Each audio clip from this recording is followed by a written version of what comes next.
The steam from my coffee swirled in the early morning light as I sat alone at my kitchen table. Saturday mornings used to be family time. Now they're just quiet. It's been over a year since I last spoke to my parents or my sister, Letizia. Sometimes I wonder if they ever think about me the way I think about them. My name is Karen, I'm 28 now, and I've learned more about family in the past year than in my entire life before that. They say blood is thicker than water, but nobody tells you how quickly that blood can turn cold. I grew up in the shadow of my sister. Letizia was always the golden child, 3 years older, supposedly smarter, and definitely more favored. Our parents owned a small bakery downtown. Nothing fancy, but it was enough to keep us comfortable. Mom made these amazing cinnamon rolls that people would line up for on weekends, and Dad had a way with customers that kept them coming back. They weren't rich, but we got by.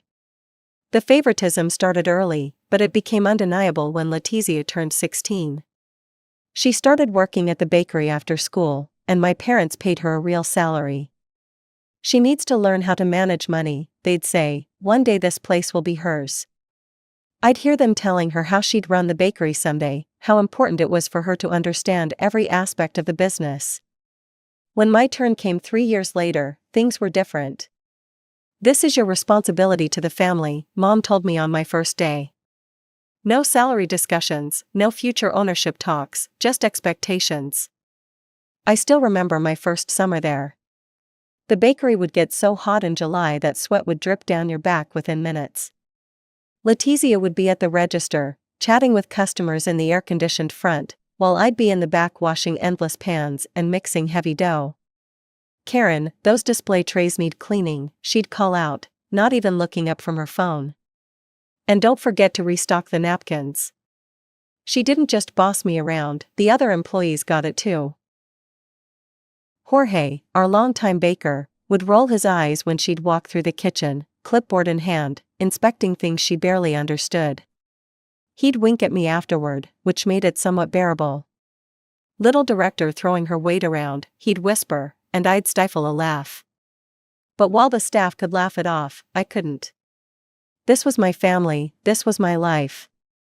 Things got worse when my parents decided Letizia needed a proper education to run the business. They took out a massive loan to send her to some fancy business school. They were convinced it would transform our modest bakery into some thriving enterprise. It's an investment in our future, Dad would say whenever I questioned the expense. When she graduates, this place will really take off. Meanwhile, I worked my ass off to get a scholarship. When I finally got accepted to study financial analysis 3 states away, I thought maybe, just maybe, they'd be proud. That's nice, honey, Mom said distractedly. But don't forget you still need to help at the bakery during breaks. I couldn't believe it, Mom, I'm going to college, in another state. I can't work here anymore. The silence that followed was deafening. Dad put down his newspaper and looked at me like I'd just announced I was joining a cult. What do you mean you can't work here? He asked, his voice dangerously low. I mean I'll be living hundreds of miles away. And I'll need to work there to support myself. They didn't speak to me for weeks after that. When they finally did, it was stiff and formal, like I was a distant relative they were obligated to acknowledge. College was hard but liberating.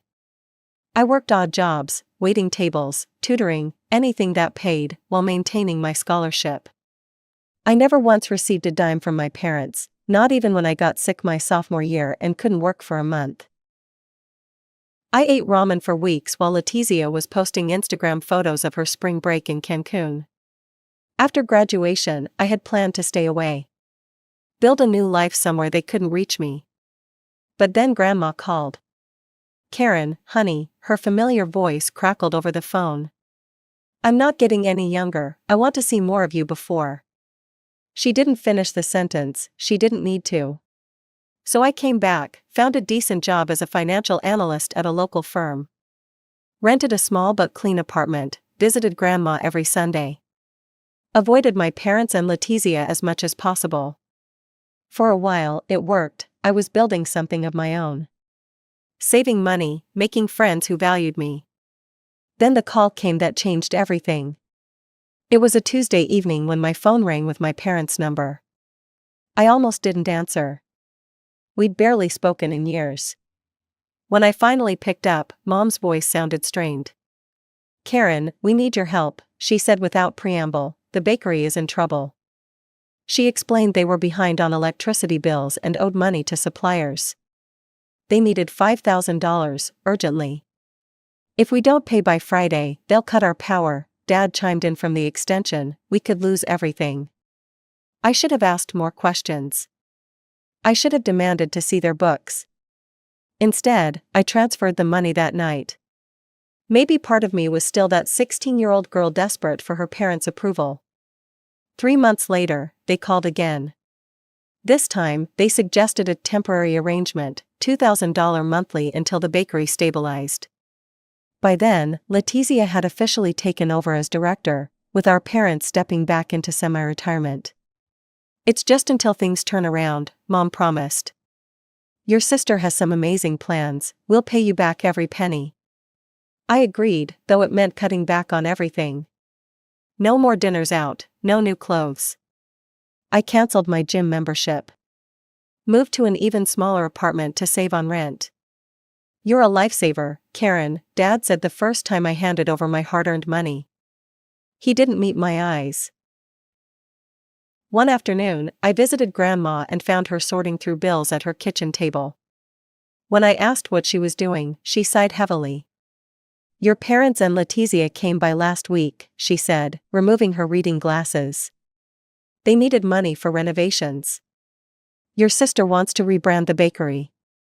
My stomach dropped. "How much did they ask for?"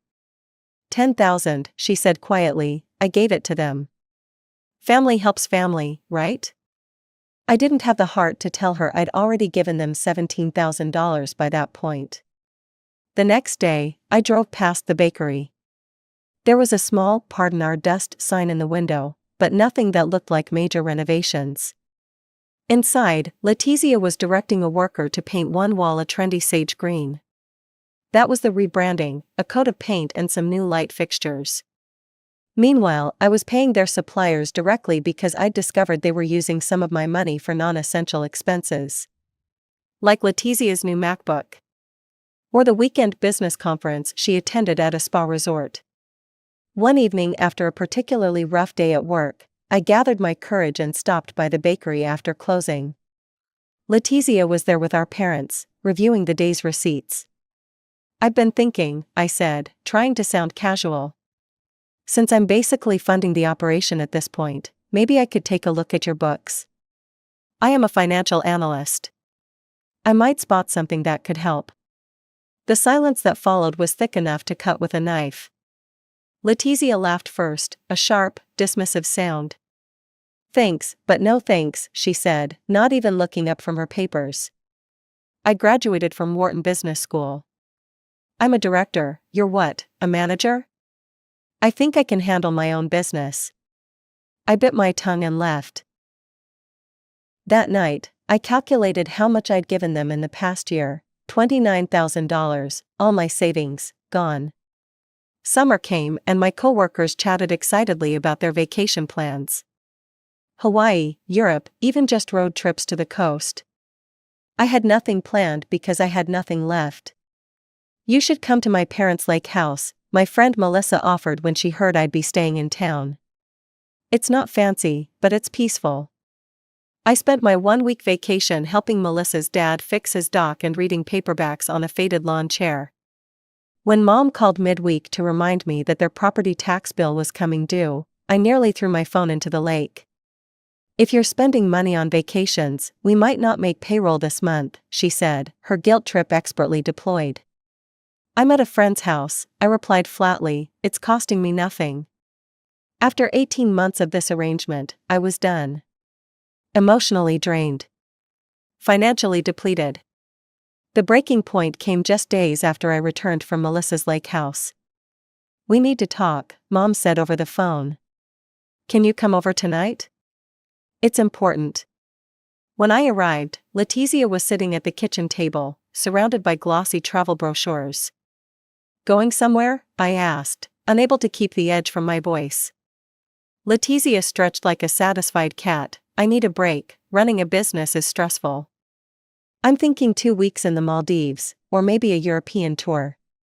Something inside me snapped.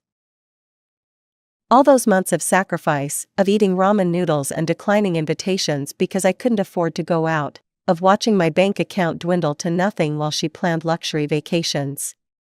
Are you kidding me? I said, my voice dangerously quiet. You're planning an expensive trip while I'm giving you guys every spare penny I have to keep your business afloat? Mom immediately jumped to her defense. Your sister is under tremendous stress. She deserves a break. Stress? I laughed, the sound hollow even to my own ears. She doesn't know what stress is. Stress is watching everything you've worked for disappear because someone else can't manage their business properly. Excuse me? Letizia stood up, her face flushing. I don't need business advice from some mid-level manager. I'm a director with an MBA. A director of what? I shot back, a failing bakery that can't even pay its electric bill without your sister's help. Maybe it's time to admit you can't handle this and give it back to Mom and Dad before you run it completely into the ground. The kitchen fell silent, Mom's face turned a dangerous shade of red, and Dad looked down at his coffee, avoiding eye contact.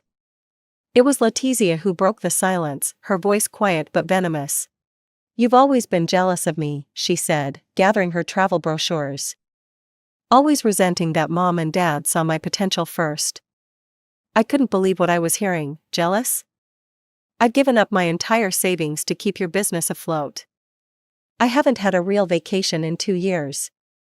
Mom stepped between us, as she always did when Letizia was about to lose an argument.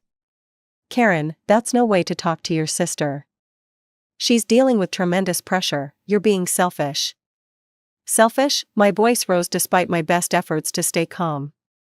I've handed over nearly $30,000 to save a business that she's running into the ground. Don't you dare talk to me like that, Letizia snapped, standing up. I have a degree in business management.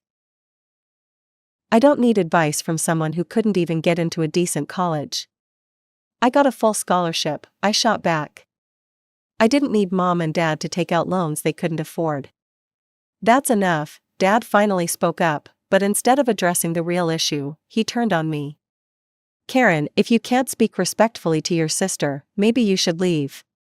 I looked at each of their faces, searching for any sign that they understood what they were doing to me.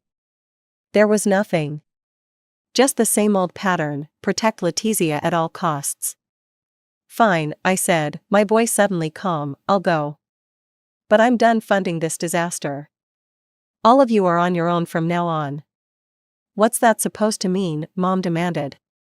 It means no more money, not a single penny.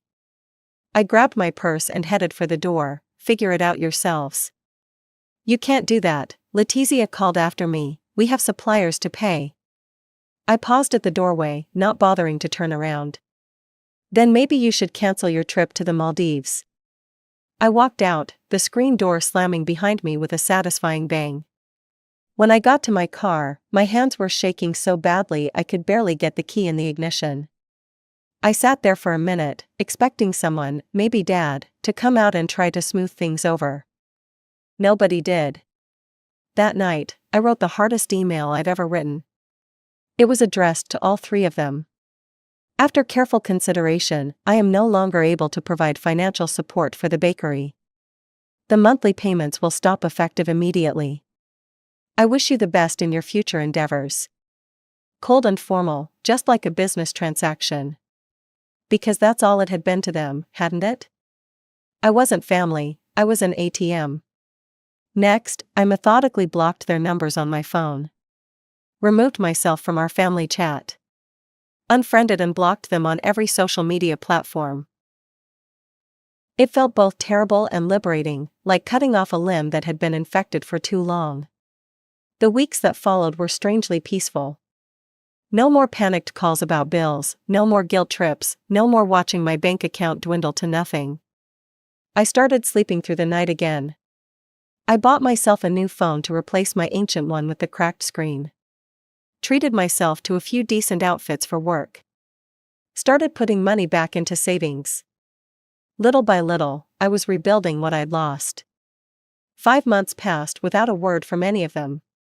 Occasionally, I'd hear updates through Grandma, who remained stubbornly neutral in the whole affair. "Your parents are working full-time at the bakery again," she told me during one of our Sunday dinners. "Your dad's back to making deliveries, and your mom's baking again." I nodded, pushing food around my plate. "And Letizia?" Grandma sighed, "Still the director, technically. But they've lost most of their staff. Jorge left last month, said he couldn't take the tension anymore." Poor Jorge, he'd been with the bakery since before I was born. His cinnamon bread recipe was what put the place on the map in the first place. "Did she ever take that vacation?" I couldn't help asking.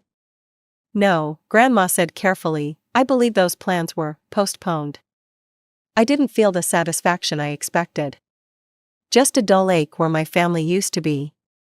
Then, on a rainy Tuesday, my phone rang with an unknown number. Something told me to answer it. "Karen, it's Mom, we need to talk." "Things are bad, Karen, really bad. All our employees have quit. Your father's working the register and handling deliveries. I'm back to baking full-time." I waited for what I knew was coming next. "We need help, Karen, just a small loan to get us through this rough patch." I closed my eyes, counted to 10, "No." "But..." "No, Mom, you have a director with a fancy business degree, let her figure it out." The line went silent for so long I thought she'd hung up. Finally, she spoke, her voice cold. "I always knew you resented your sister, but I never thought you'd let your jealousy destroy this family." The call ended. I didn't cry, I'd cried enough over them already. The next day, an email arrived from Letizia. The subject line read simply, "You win. I hope you're happy now," the message began. "You've always been jealous of me, and now you've made sure we'll lose everything. Mom and Dad won't say it, but I will. This is your fault. You've sabotaged us from day one because you couldn't stand that they chose me to run the bakery instead of you. Congratulations on your revenge." I deleted it without replying, there was nothing to say. 2 months later, I was driving downtown for a client meeting when something caught my eye. A large for sale sign hung in the window of my parents' bakery. The place looked deserted, the once cheerful displays empty. I pulled over, a strange feeling washing over me. Through the window, I could see that most of the equipment was gone. The glass display cases where Mom's pastries once tempted customers. The antique cash register Dad had restored himself. The hand-painted sign that had hung over the counter since before I was born. All gone. For a moment, I considered calling them. Maybe they needed a place to stay. Maybe they were struggling to pay rent. Despite everything, they were still my parents. But then I remembered Grandma's words from our last visit, "You've given enough, Karen. Some lessons need to be learned the hard way." She was right, I'd sacrificed enough for people who'd never appreciated it. It was time to let go. I pulled away from the curb, not looking back at the empty bakery. Whatever happened to them now was not my responsibility. I had my own life to rebuild, one that didn't revolve around fixing their mistakes. A year has passed since I saw that for sale sign in the bakery window. 1 full year of silence from my parents and Letizia. 1 year of rebuilding my life, one paycheck at a time. I still see Grandma every Sunday. We have a standing date for lunch at the little Italian place near her apartment. She never pushes me to reconnect with my parents, and I love her for that. Instead, we talk about her garden, my work, the books we're reading, normal things. It feels like family should feel. "More breadsticks, ladies," the waiter stops by our table, and Grandma winks at him. "Always, Tony, you know the way to a woman's heart." I laugh as Tony blushes and hurries away. At 82, Grandma still knows how to flirt. "So," she says, buttering a breadstick, "your parents came to see me yesterday. They wanted money again. They want to start a new business for Letizia. Some kind of event planning company." I nearly choke on my water, after everything that happened with the bakery. They asked if I'd give them their inheritance early. Said they needed a fresh start. What did you tell them? She gives me a look that could wither plants. I told them absolutely not. I didn't work my entire life to watch them throw my money away on another one of Letizia's ventures. Relief washes over me, thank you. For what? It's my money, I decide where it goes. She reaches across the table and squeezes my hand, they weren't happy. Your father said some things, well, it doesn't matter what he said. But I can see in her eyes that it does matter, that whatever Dad said hurt her. I'm sorry, Grandma. Don't be, it's not your fault they never learned how to stand on their own feet. She changes the subject then, asking about my new apartment, and I let her. Later that afternoon, I'm back in my kitchen, the same place where this reflection began. My coffee has gone cold. Outside, rain patters against the windows, matching my mood. Sometimes I wonder if I did the right thing. Cutting them off completely. Maybe I should have tried harder to help Letizia understand the financial realities. Maybe I should have insisted on seeing the books instead of just handing over money blindly. But then I remember how they looked at me that night. Like I was nothing more than a checkbook. How easily they dismissed me despite my education, my expertise in the very thing they needed most. My phone buzzes with a text from an unknown number. For a moment, my heart races, thinking it might be one of them. But it's just a delivery notification for a package I'm expecting. Still, it gets me thinking about what I would do if they reached out again. Would I answer? Would I help if they were truly desperate? I don't know, part of me wants to believe that family is family, no matter what. That forgiveness is always possible. But another part, a stronger part, knows that some relationships are too broken to fix. That sometimes the healthiest thing is to walk away. What hurts most isn't the money. It's that they never saw me, the real me. They never valued what I could offer beyond financial support. My parents looked at Letizia and saw potential, a legacy.